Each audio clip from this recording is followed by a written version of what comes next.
Hello students, आज हम लोग स्टार्ट कर रहे हैं class 10th science chapter number 3 that is metals and non metals. तो देखिए स्टूडेंट्स, आप लोगों ने ये टर्म मेटल और नॉन मेटल क्लास 9th में भी पढ़ा था। अगर आप लोगों को याद हो तो आपने साइंस में फर्स्ट चैप्टर पढ़ा था मैटर इन आर सराउंडिंग। तो वहाँ हम लोगों ने मैटर का क्लासिफिकेशन किया था टू कैटेगरीज में, physical classification and chemical classification. Physical classification में हम लोग फिजिकल स्टेट पढ़ रहे थे मैटर की, like solid state, liquid state and gas state. और केमिकल क्लासिफिकेशन में हम लोगों ने मैटर को इंपॉर्टेंट टू कैटेगरीज में बांटा था, प्योर सब्सटेंस एंड मिक्सचर। और फर्दर प्योर सब्सटेंस को फिर हमने बांटा था एलिमेंट और कंपाउंड में, और एलिमेंट को फर्दर क्लासीफाई किया था हमने मेटल्स एंड नॉन मेटल्स में। तो देखिए मैं आपको थोड़ा सा रिकैप करता हूँ क्लास 9th का। तो देखिए हम मैटर जानते हैं, मैटर वो चीज़ है जो हमारे आसपास है, जिसके पास मास है, जिसके पास वॉल्यूम है, जो प्रेशर एग्जर्ट करती है और जिसको हम लोग फील कर सकते हैं, वो सब मैटर है। तो मैटर को हम लोग फिजिकली क्लासीफाई कर सकते हैं फिजिकल क्लासिफिकेशन में। फिजिकल क्लासिफिकेशन में किस बेसिस पर कर रहे थे? हम लोगों ने मैटर को फिजिकल क्लासिफिकेशन की बेसिस पर 3 हेडिंग्स में बांट दिया था, सॉलिड्स, लिक्विड्स एंड गैस। ठीक है स्टूडेंट्स। फिर हम लोगों ने केमिकल क्लासिफिकेशन किया, मैटर को केमिकली क्लासीफाई किया under the heading of chemical classification. ठीक है, केमिकल क्लासिफिकेशन में हमने 2 हेडिंग्स बनाई थी। पहला था प्योर सब्सटेंस, ये हम लोग 9th क्लास में पढ़ चुके हैं, मैं एकदम रिकैप करा रहा हूँ आपको। प्योर सब्सटेंस, और दूसरा था मिक्सचर। मिक्सचर के 2 पार्ट कर दिए थे, होमोजीनस एंड हेट्रोजीनस, वो हम लोग नहीं पढ़ रहे हैं अभी। प्योर सब्सटेंस के 2 पार्ट कर दिए थे हमने,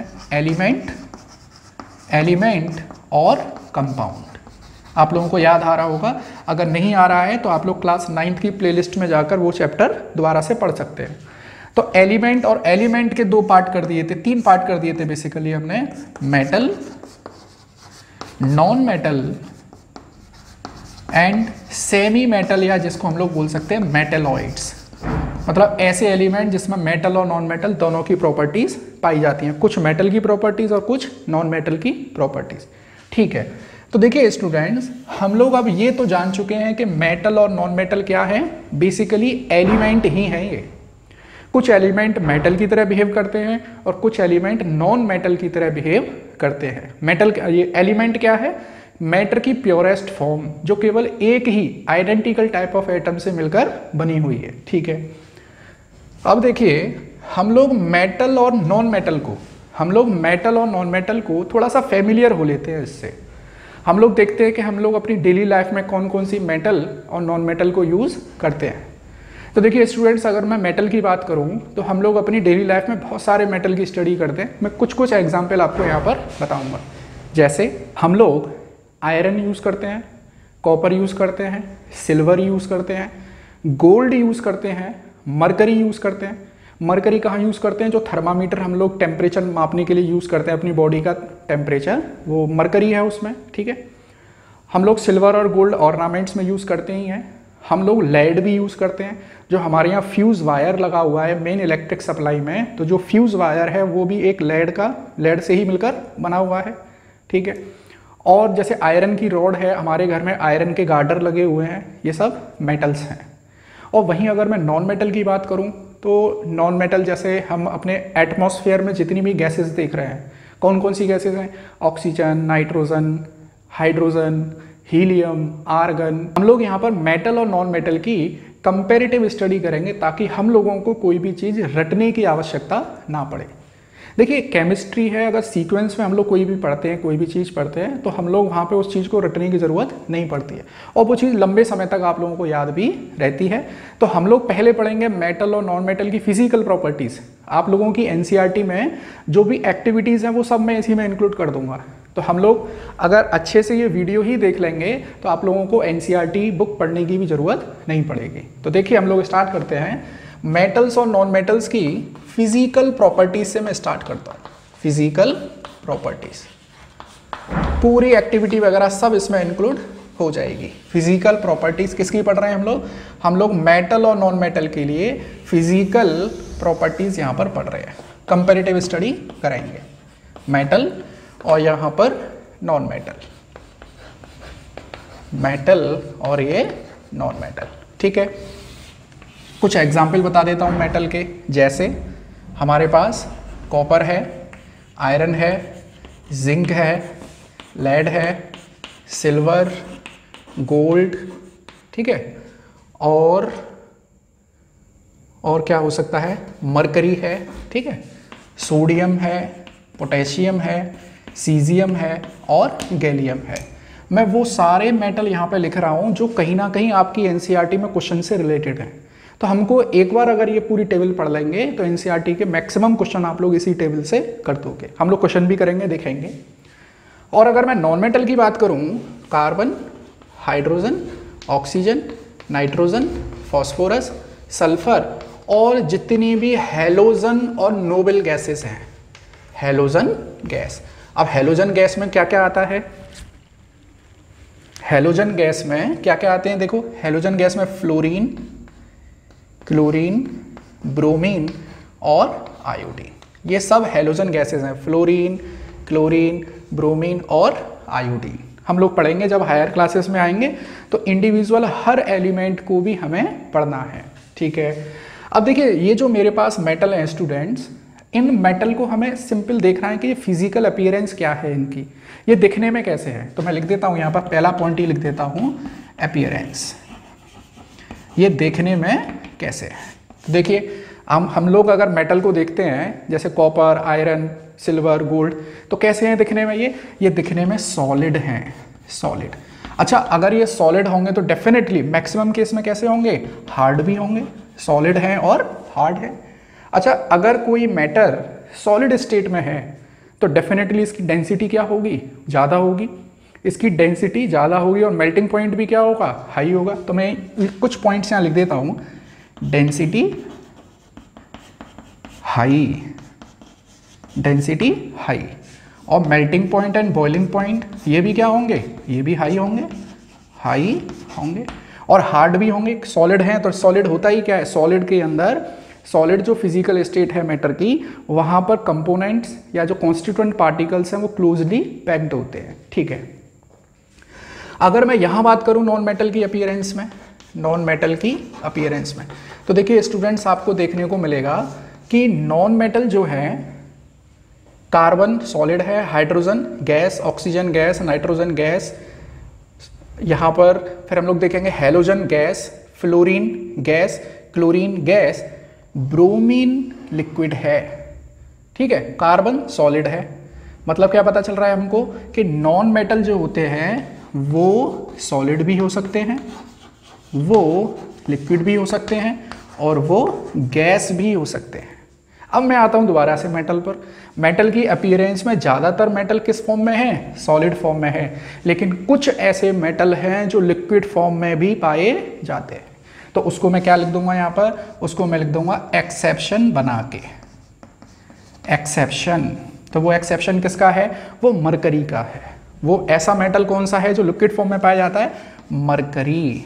ये मरकरी वही है जो थर्मामीटर में हम लोग यूज करते हैं। Mercury is the only metal, mercury is the only metal which is found in liquid form, which is found in liquid state. ठीक है, तो यहां पर हम लोग देख रहे हैं नॉन मेटल सॉलिड भी हैं, लिक्विड भी हैं और गैस भी है। लिक्विड कौन सा नॉन मेटल है, तो लिक्विड है ब्रोमीन। आपको याद रखना है, ब्रोमीन एक ऐसा नॉन मेटल है जो कैसा है, जो लिक्विड है। मरकरी एक ऐसा मेटल है जो लिक्विड फॉर्म में है। अब देखिए साथ ही साथ हम लोग यहाँ पर एक्सेप्शन भी डिस्कस करेंगे।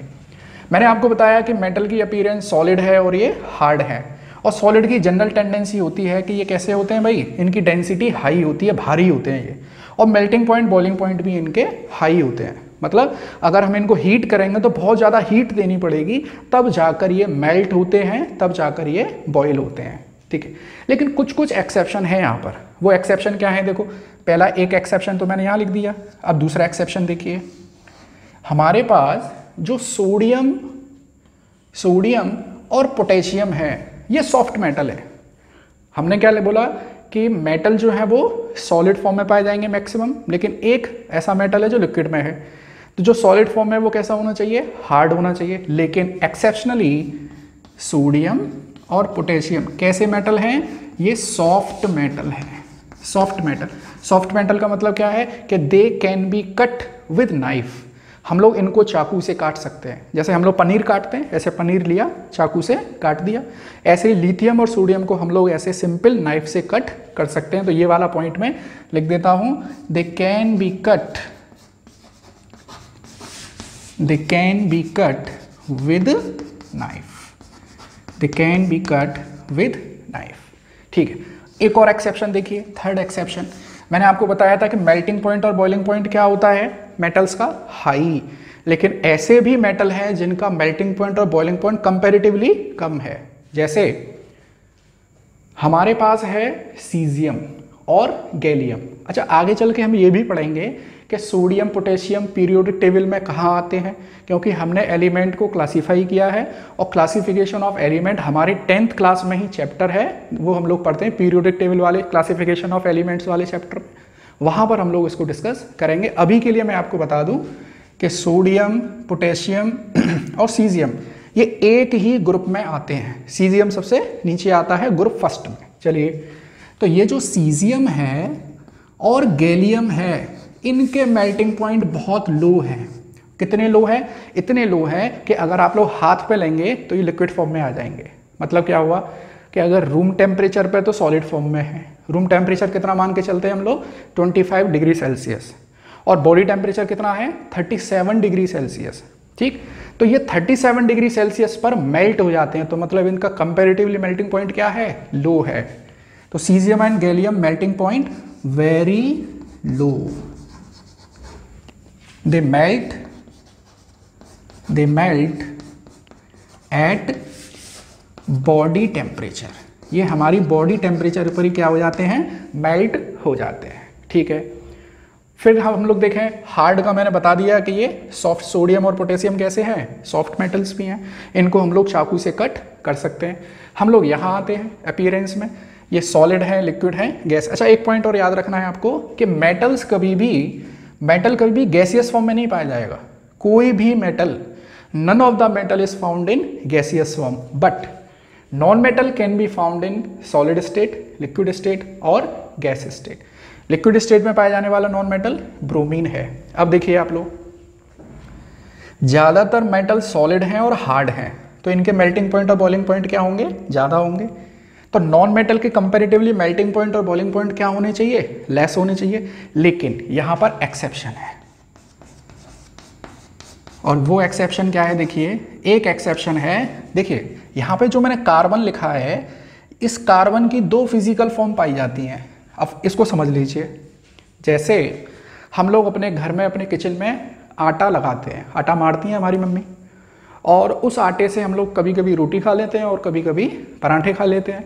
तो बने तो दोनों आटे से ही हैं, मतलब केमिकल फॉर्म तो क्या है उसकी, सेम है, लेकिन आटे की फिजिकल फॉर्म, रोटी की फिजिकल फॉर्म अलग है और पराठे की फिजिकल फॉर्म अलग है। ऐसे ही समझिए कि कार्बन से ही बना है डायमंड और कार्बन से ही बना है ग्रेफाइट। कार्बन केमिकली देखो, डायमंड में भी कार्बन ही है और ग्रेफाइट में भी कार्बन ही है, लेकिन इन दोनों की फिजिकल फॉर्म अलग है। डायमंड एक ब्राइट कंपाउंड है, बहुत चमकदार है, लस्ट्रस है, और जबकि ग्रेफाइट जो है वो डार्क कंपाउंड है, वो एकदम ब्लैक कलर का कंपाउंड है। तो कार्बन के दो कंपाउंड है और दोनों की फिजिकल फॉर्म क्या है, डिफरेंट है, लेकिन केमिकल फॉर्म क्या है, सेम। तो इस तरह के कंपाउंड्स को क्या बोलते हैं, एलोट्रॉप्स। इस तरह के कंपाउंड्स को एलोट्रॉप्स बोलते हैं। हम लोग जब ये टेबल कंप्लीट कर लेंगे तो मैं कुछ इंपॉर्टेंट पॉइंट आपको लिखवाऊंगा। ठीक है, तो कार्बन के दो एलोट्रॉप हैं, डायमंड और ग्रेफाइट, डायमंड एंड ग्रेफाइट। ठीक है, तो एक्सेप्शन क्या मिल गया मेरे को कि ये जो डायमंड है तो non metal diamond, but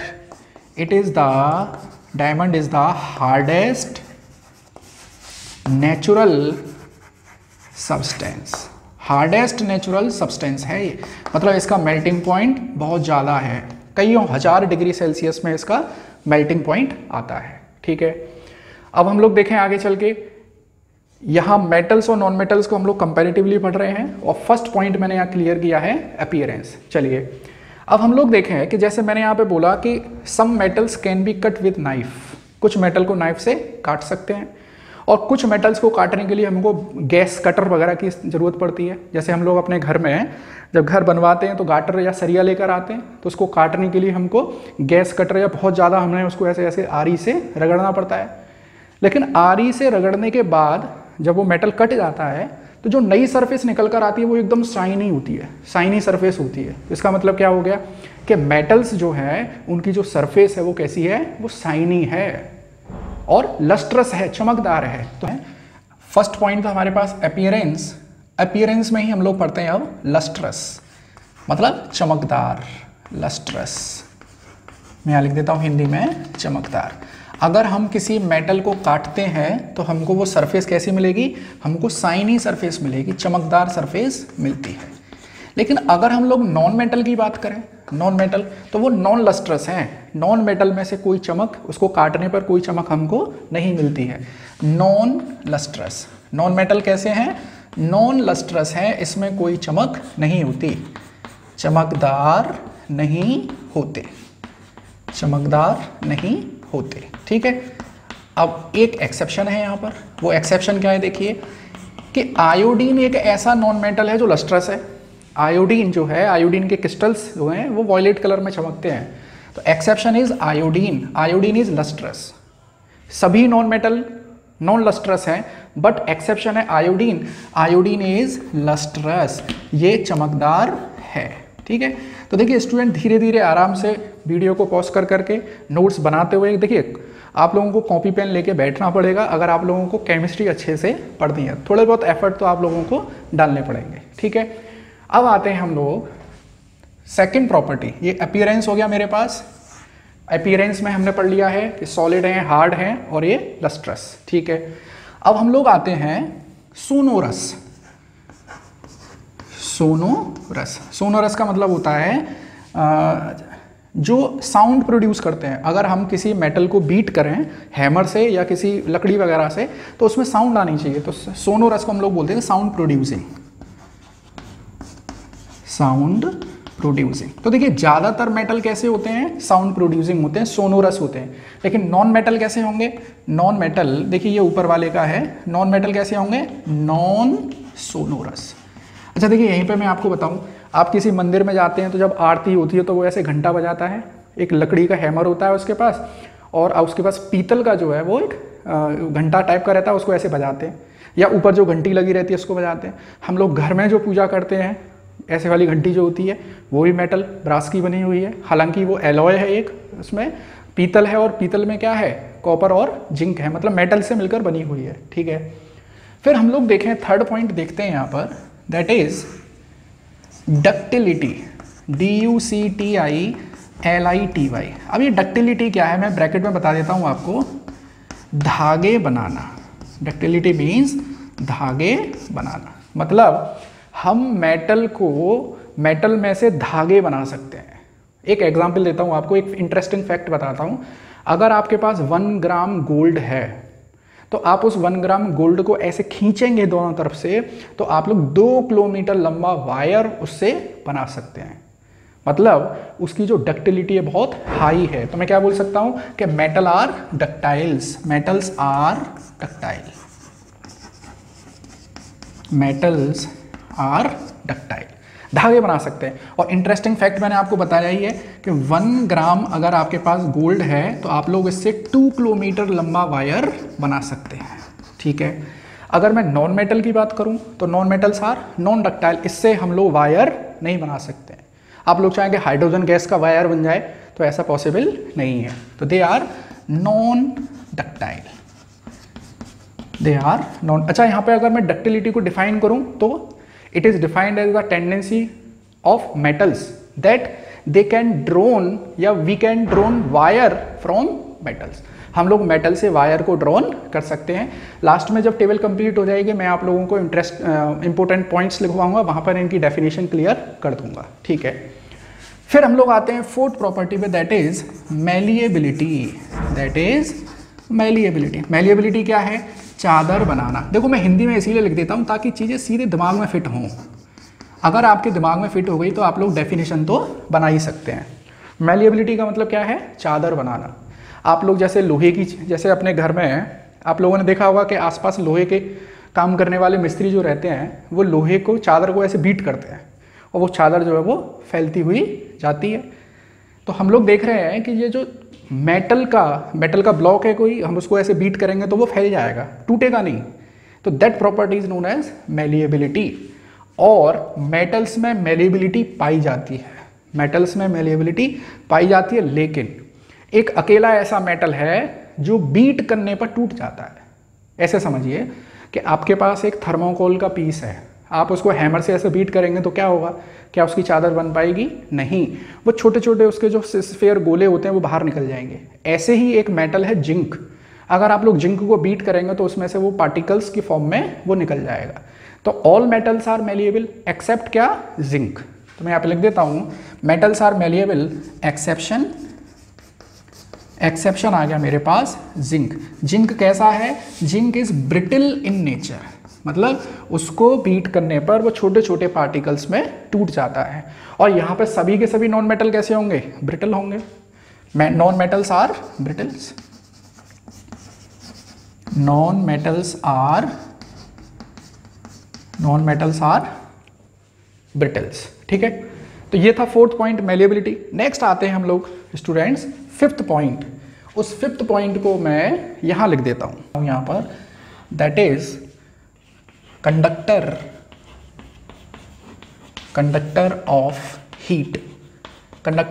heat. देखिए all metals are conductor of heat. कुछ ज़्यादा कंडक्टर होते हैं हीट के, कुछ कम होते हैं। अच्छा, हम लोग कैसे पता कर सकते हैं? कोई एक्टिविटी है हमारे पास? डेफिनेटली है। हम लोग अपना बर्तन लेते हैं, हम लोग बर्तन लें, उसमें दूध रख दें, तो हम लोग जो बर्तन है उसको गैस के ऊपर रखते हैं, तो हम लोग डायरेक्टली किसको हीट कर रहे हैं? बर्तन को। बर्तन हीट हो रहा है, इस वजह से वो दूध हीट हो रहा है, दूध बॉयल हो रहा है। तो इसका मतलब क्या है कि जो मेटल से बना हुआ बर्तन है, इसका मतलब metals are the conductors of heat. इसी वजह से तो वो उसमें जो कंपाउंड रखा है, जो मिल्क रखा है, वो हीट हो पा रहा है। तो कंडक्टर ऑफ हीट की अगर मैं बात करूं तो metals are conductor, metals are good conductor, we can say good conductor, metals are good conductor. अच्छा, कुछ मेटल्स ऐसे हैं जो comparatively less, low conduction power show करते हैं, तो ऐसे कौन से हैं? Mercury and lead are weak या लो कंडक्टर, या वीक कंडक्टर, हम लोग कुछ भी लिख सकते हैं, लो कंडक्टर या वीक कंडक्टर। ठीक। अच्छा, मैं नॉन मेटल की बात करूं तो generally they are non conductor of heat. चलिए, अगर मैं बात करूं नेक्स्ट पॉइंट सिक्स्थ पर, दैट इज कंडक्टर ऑफ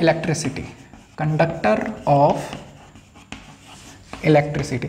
आप लोग जानते हैं स्टूडेंट, फिजिक्स में भी पढ़ते हैं हम लोग कि इलेक्ट्रिसिटी के कंडक्शन के लिए हमारे पास या तो फ्री इलेक्ट्रॉन्स होने चाहिए या फ्री आयंस होने चाहिए। मैं मेटल की बात कर रहा हूँ, नॉन मेटल की बात कर रहा हूँ, तो इसका मतलब फ्री इलेक्ट्रॉन्स की बात कर रहा हूँ, सीधी सी बात है। तो कंडक्टर ऑफ इलेक्ट्रिसिटी में देखूँ अगर मैं, तो all metals are conductor of electricity की अगर मैं बात करूँ तो ये कंडक्टेंस क्यों हो रही है? Due to presence of free electrons. Free electron की वजह से कंडक्शन हो रहा है। ठीक है, सबसे ज़्यादा इलेक्ट्रिकल कंडक्टेंस जो शो करता है वो है सिल्वर, और उसके बाद है कॉपर। और अगर मैं हीट की बात करूं तो सबसे स्ट्रॉन्ग कंडक्टर ऑफ हीट है कॉपर, और दूसरे नंबर पर है सिल्वर। थोड़ा सा ध्यान दीजिए दोबारा से, अगर मैं हीट के कंडक्टेंस की बात करूंगा तो सबसे ज़्यादा हीट का कंडक्टर कौन है? कॉपर है, दूसरे नंबर पर सिल्वर है। अगर मैं इलेक्ट्रिसिटी की बात करता हूं तो फर्स्ट नंबर पर सिल्वर है और सेकंड नंबर पर कॉपर है। अब आ जाइए नॉन मेटल्स पर। Generally most of the non metals are insulator, that means they do not conduct electricity. Non conductor of electricity, but there is exception. भाई केमिस्ट्री है तो एक्सेप्शन तो जरूर होंगे, और उन्हीं एक्सेप्शन को पढ़ लीजिए, अच्छे से समझ लीजिए। तो देखिए एक्सेप्शन क्या है? हमने कार्बन की दो एलोट्रोपिक फॉर्म पढ़ी हैं, डायमंड एंड ग्रेफाइट। तो जो ग्रेफाइट फॉर्म है that is the conductor of electricity. मैं यहाँ पे लिख दूंगा ग्रेफाइट, जो कि क्या है, जो कार्बन ही है। Graphite is the non metal which conduct the electricity. तो देखिए हमने इन 6 हेडिंग्स में मेटल और नॉन मेटल की कंपेरेटिव स्टडी की है। अब हम लोग इन ये जो टेबल हमने बनाई है इसमें से इंपॉर्टेंट पॉइंट्स को मैं एक बार दोबारा से आपको नोट करा दूंगा ताकि आप लोग कभी इसको भूलेंगे नहीं। देखिए स्टूडेंट्स, अगर हम लोग उस टेबल से कुछ इंपॉर्टेंट पॉइंट्स यहाँ से निकालें तो हम लोग कुछ पॉइंट लिख सकते हैं यहाँ पर। Important points to be noted, important points to be noted. वो क्या क्या पॉइंट इंपॉर्टेंट है देखिए, अगर मैं मेटल के रिस्पेक्ट में बात करूं तो all metals are solid except mercury. तो मैं यहाँ पहला पॉइंट यही लिख देता हूं, mercury is the only metal, mercury is the only metal found in liquid form, found in liquid form. ठीक है, और देखें second point, zinc is the only metal, zinc is the only metal which is brittle in nature। brittle का मतलब होता है कि जिसको बीट करने से वो पार्टिकल्स में टूट जाए, which is brittle in nature। फिर हम लोग देखते हैं कि all metals have higher melting point but cesium and gallium, cesium and gallium melts at body temperature, ये केवल बॉडी टेम्परेचर पर ही मेल्ट हो जाते हैं। ठीक है, और देखें और इंपॉर्टेंट पॉइंट्स मेटल के रिस्पेक्ट में क्या बन सकते हैं, all metals are good conductor of heat but mercury and lead, ये लेड का सिंबल है, are bad conductor of heat, bad conductor of heat. ठीक है, और इंपॉर्टेंट पॉइंट क्या ड्रॉ कर सकते हैं कि अगर मैं इलेक्ट्रिसिटी की कंडक्शन पावर देखूं, इलेक्ट्रिसिटी, तो इलेक्ट्रिसिटी के केस में silver is more conductor than copper. अगर मैं हीट के रिस्पेक्ट में देखूं तो copper is more conductor than silver. ठीक है, तो ये मेटल की रिगार्डिंग में important points to be noted थे। अगर मैं नॉन मेटल के बारे में बात करूं, नॉन मेटल, तो देखिए generally metals, non metals are found in solid form, liquid form, gas form. और सॉलिड्स में जो मेटल पाए जा रहे हैं वो हमने लिखे थे कार्बन, सल्फर, फॉस्फोरस। गैस में हेलोजन गैसेस, नोबल गैसेस। जो लिक्विड है अकेला ऐसा नॉन मेटल जो लिक्विड है वो कौन सा है, वो ब्रोमीन है। आप लोगों को याद रखना है पूरी पीरियोडिक टेबल में, हमारी पीरियोडिक टेबल में टोटल 118 एलिमेंट्स हैं। Mercury and bromine are found in liquid form, rest others are found in solid form and gas, and mostly elements are found in solid form. ठीक है, फिर देखें हम लोग, अगर generally all non metals have lower melting point but diamond have highest melting point, metal से भी ज़्यादा हाईएस्ट मेल्टिंग पॉइंट और हार्डेस्ट, नेचुरल हार्डेस्ट सब्सटेंस है ये। ठीक है, फिर अगर हम लोग देखें इलेक्ट्रिकल कंडक्शन में all non metals are do not conduct electricity but graphite is the non metal which conduct electricity. ठीक है, these are some points for non metals which is very important. ठीक है, अब देखिए हम लोगों ने अभी डिस्कस किया है physical properties of metals and non metal. अब इसी से रिलेटेड आपकी इन टेक्स्ट में मैंने आप लोगों की स्क्रीन पर वो क्वेश्चन भी लगा दिया है, आप स्क्रीन पर दिख रहा होगा। एनसीईआरटी का इन टेक्स्ट क्वेश्चन है पेज नंबर 40 पे, 40। Give an example of a metal which is liquid at room temperature. ऐसा मेटल जो रूम टेम्परेचर पर लिक्विड फॉर्म में है, मरकरी, मैंने आपको बताया है। Can be easily cut with a knife, तो सोडियम है, पोटेशियम है। ठीक है, बेस्ट कंडक्टर ऑफ हीट का बेस्ट कंडक्टर कौन है, कॉपर। ठीक है, poor conductor of heat that is mercury and lead, हमने लिखा है यहां पर कहीं। Explain the meaning of malleable and ductile. तो इसको हम लोग पढ़ सकते हैं। देखिए मैलिएबल का मतलब क्या है, मैलिएबल, मैलिएबल या मैलिएबिलिटी, मैलिएबल तो एक नाउन हो गया और मैलिएबिलिटी उसका एडजेक्टिव। मैलिएबिलिटी क्या है, देखिए द